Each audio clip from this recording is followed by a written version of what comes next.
Bismillahirrahmanirrahim. Assalamu alaikum to all of you. I hope you all are fine.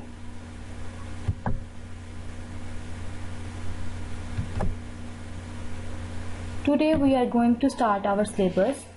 So the syllabus of first term includes total 9 chapters. As I have mentioned in the previous lecture that there are 3 categories of your syllabus. Chemistry part 2. First category is organic chemistry, second inorganic chemistry, and third one is other branches of chemistry. So in first term syllabus we are going to deal with these 9 chapters one by one.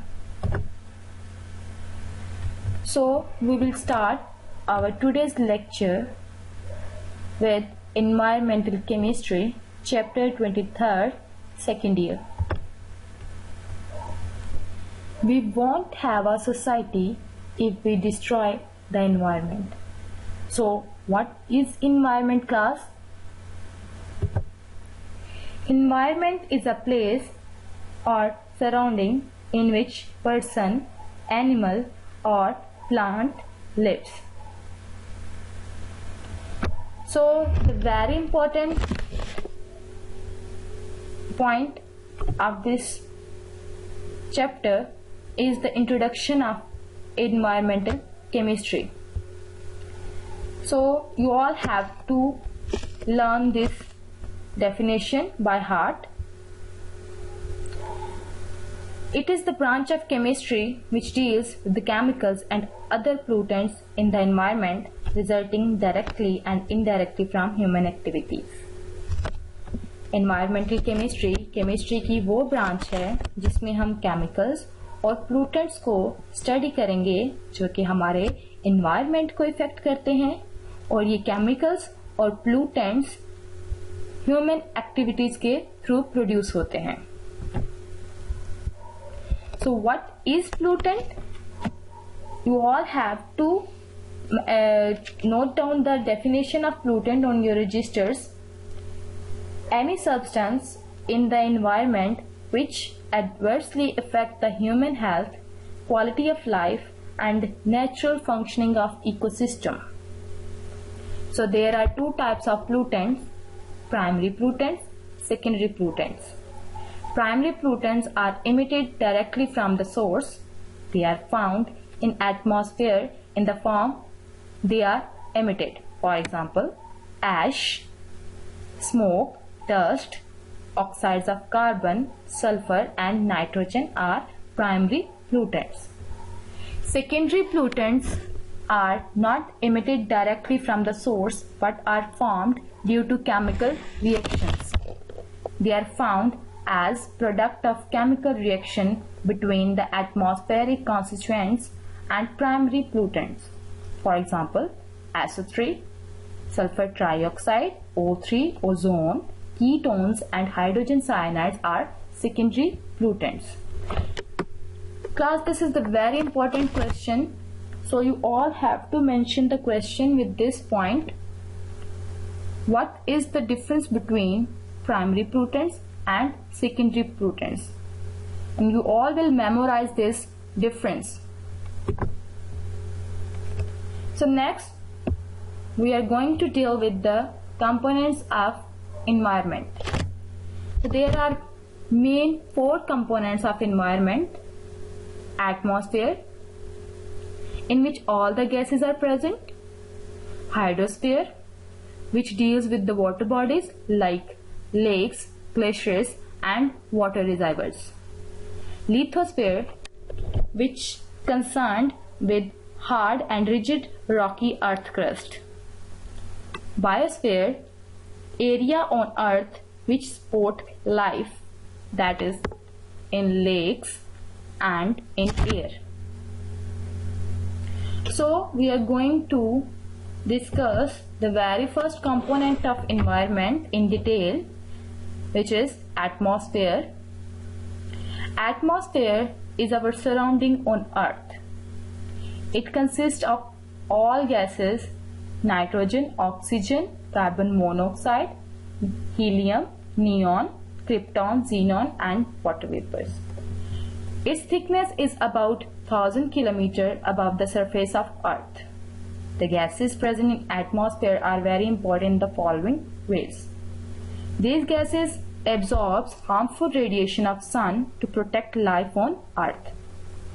Nitrogen is used by the nitrogen fixing bacteria. Oxygen is required for respiration, the breathing process. CO2 is necessary for photosynthesis. Water vapors are responsible for sustaining life on Earth. This topic is also very important for your MCQs. Note down the thickness and the gases which are present in the atmosphere. So next, layers of atmosphere. So there are 4 main layers of atmosphere. The very first is troposphere, the second one is stratosphere, third one is mesosphere, and the last one is thermosphere. So we will discuss these layers one by one. Troposphere, chemistry of troposphere. Class, this is very important one. Troposphere is very close to the surface of Earth in which we live. It extends up to 20 kilometers. It contains all those gases which are present in our atmosphere.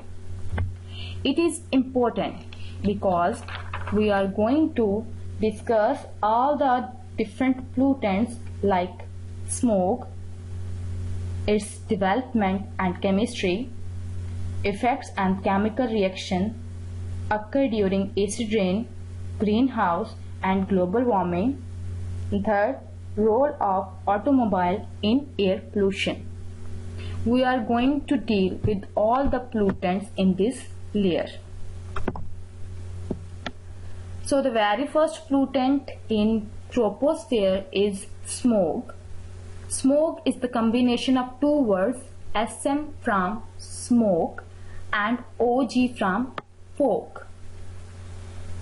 The smoke is of 2 types, reducing smoke and oxidizing smoke. Types of smoke. This point is again very important. The difference between reducing smoke and oxidizing smoke. Reducing smoke. This smoke contains high contents of sulfur dioxide. It is chemically reducing in nature. For example, smoke and sulfur dioxide produced from burning of coal can combine with fog to create industrial smoke. Oxidizing smoke, which is also known as photochemical smoke, is termed as oxidizing smoke, which consists of higher concentration of oxidant like ozone. It is a yellowish brownish gray haze which is formed in the presence of water, droplets and chemical reactions of pollutants in air. It has unpleasant odor because of its gaseous components. So you all have to learn and mention these points on your registers and learn these points by heart. Next, the very important point, and you all will mention the question over here, that what is the chemistry of photochemical smoke, or write down the proper condition for the formation of photochemical smoke. So these are the conditions for photochemical smoke, which is also known as oxidizing smoke. Following conditions are necessary for the chemical process of photochemical smoke. First one is sunlight, production of oxides of nitrogen, production of volatile organic compounds, temperature greater than 18 Celsius degree. These are the conditions mentioned for the formation of photochemical smoke, and this is an important question. So this is all about for today's lecture. In next lecture we will deal with other pollutants which are occurring in troposphere and many other points, and in next lecture we will deal with the other layers of environment Thank you and Allah Hafiz.